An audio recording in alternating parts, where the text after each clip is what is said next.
Yama, I'm Jack, and this is Newsbreak. Today, the difference between what men and women are paid at some of the biggest businesses in Australia has been revealed for the first time. Here's Justina with the details.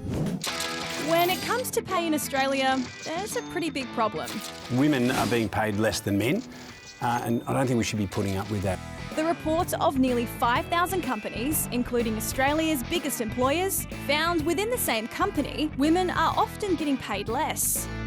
But about 2/3 have a gender pay gap significantly in favour of men. Men and women have to be paid the same for doing the same job, but in a lot of cases, there are far more men in higher paying roles and women are underrepresented. Some of the biggest gaps are in construction, finance and aviation.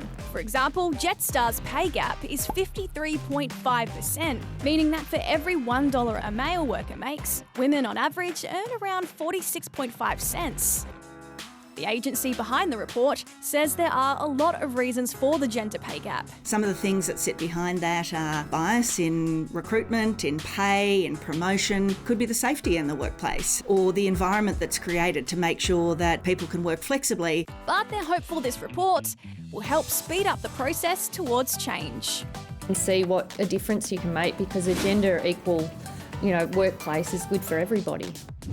Good news, Mackenzie Arnold fans. The Matildas goalkeeper jersey that was worn at last year's World Cup has finally hit the shelves. The famous jersey, huh? There was a big uproar last year when fans couldn't get their hands on any goalkeeper merch. Just the team's green and gold home game shirts and teal away game shirts. So goalkeeping enthusiasts took to social media to demand justice. And now, well, justice has been served. I'm really excited now to hopefully see a couple of these in the crowd. And that could be as soon as tomorrow when the Tillies take on Uzbekistan in Melbourne. Now it's time to meet Malachi, who's going to tell us all about his experience learning the Yidaki. Check it out. I've always loved listening to the Yidaki, the didgeridoo. It mimics animals, country and stories. Asthma meant I couldn't play. In Year 7, I got into Melbourne Indigenous Transition School and moved to Naarm. I met a very special teacher, Jaden. I'd never had an Aboriginal teacher before, and it was so deadly. He started to teach me more about the Yidaki. He taught me about colonisation, historical black events, black excellence and circular breathing. I was told circular breathing could help me with my asthma. I finally started to make sounds. Sounds turned into beats, and beats turned into our native animals. After a few months of practice, I no longer needed my inhaler. My asthma had disappeared. I built up enough courage to share my new skills with the mob. I felt so proud teaching and sharing my love of the Yidaki.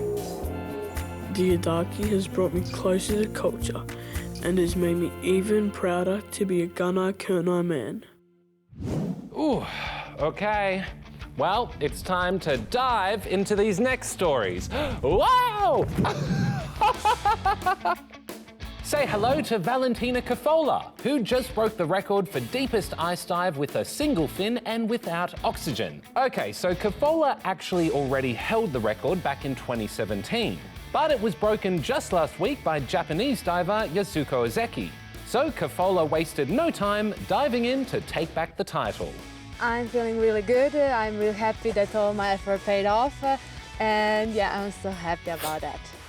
With more than $700,000 up for grabs, how could you not dive into this Tough Mudder obstacle course race? The rather messy event was held in Saudi Arabia and saw competitors from right across the globe spend 8 hours running, jumping, crawling, swinging and diving through a 10K trail.